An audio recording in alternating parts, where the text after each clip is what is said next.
Kota wisata sampah, Parapat sambut tahun baru dengan pemandangan ironis. Sebuah kota wisata yang dikenal dengan pintu gerbang Danau Toba mendadak viral menjadi sorotan pada tahun awal 2025. Sayangnya bukan menjadi keindahan alam pesona, melainkan tumpukan sampah yang memenuhi sepanjang jalan utama kota wisata Parapat.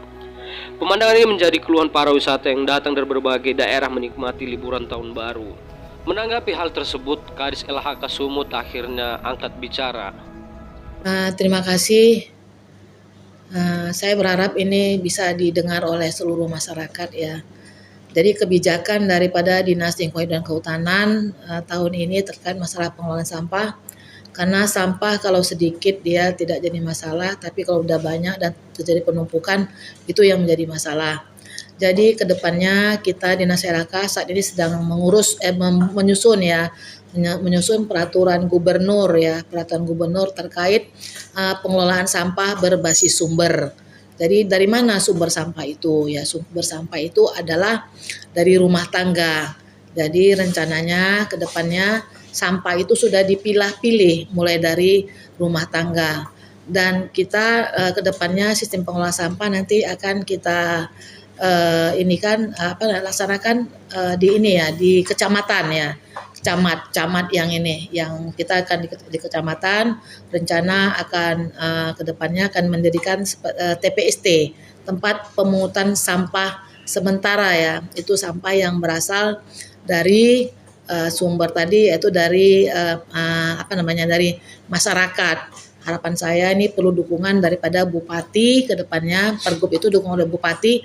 Bupati akan memerintahkan camat akan memerintahkan ke lurahnya, baru lurah akan ke masyarakat, ke desanya ya, untuk setiap rumah tangga itu melakukan pilih sampah, di mana sampah nanti sudah terpilah sampah anorganik dan sampah organik. Jadi nanti ke depannya kita suatu contoh ini untuk Kota Medan dulu. Kota Medan ini ada 21 kecamatan lebih kurang. Jadi paling tidak 4 lokasi nanti akan kita buat untuk pembangunan TPST-nya. Jadi di TPST nanti sudah diselesaikan sampah, di mana sampah organik nanti akan kita selesaikan lewat magonisasi ya, dan dengan pengelolaan ekoenzim. Dan untuk sampah anorganik itulah nanti akan diolah, bisa misalnya plastik itu bisa diolah menjadi briket bisa diolah papin blok, dan ada juga ya bisa diolah menjadi sumber minyak ya, bahan baku minyak itu bisa diolah juga sampah-sampah plastik. Dan mungkin untuk yang kertas mungkin diolah bisa didaur ulang. Jadi nanti kita akan menggandeng juga pihak ketiga yang untuk menuntaskan sampah anorganik.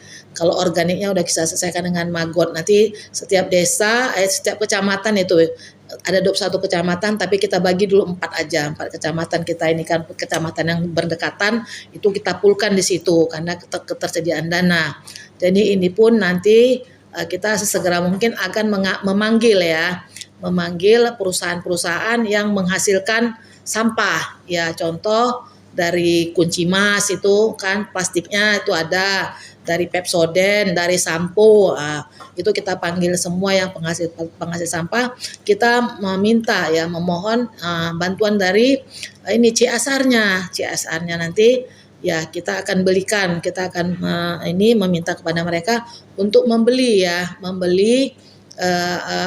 alat-alat yang digunakan untuk menuntaskan sampah.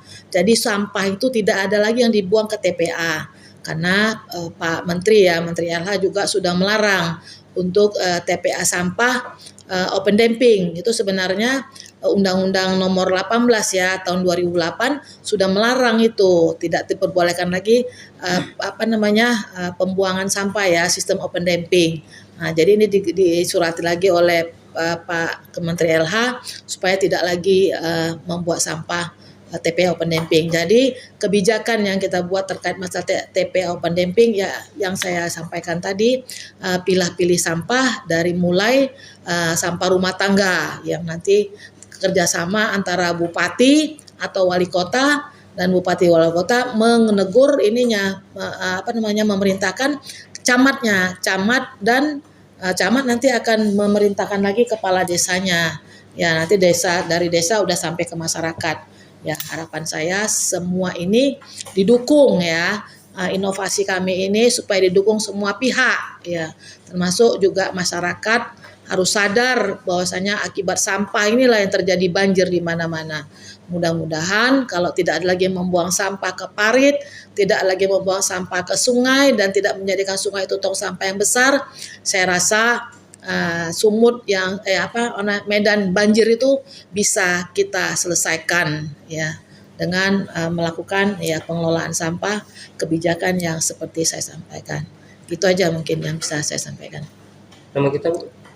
Nama kita? Ya, saya Yuliani Siregar sebagai Kadis Lingkungan Hidup dan Kehutanan.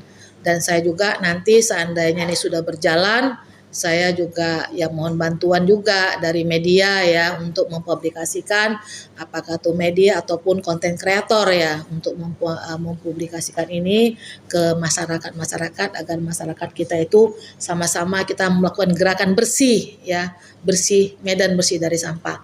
Mudah-mudahan akan ditindaklanjut lagi oleh Bupati dan Wali Kota selain daripada Kota Medan ya, kita minta ke kabupaten-kabupaten lainnya. Terima kasih.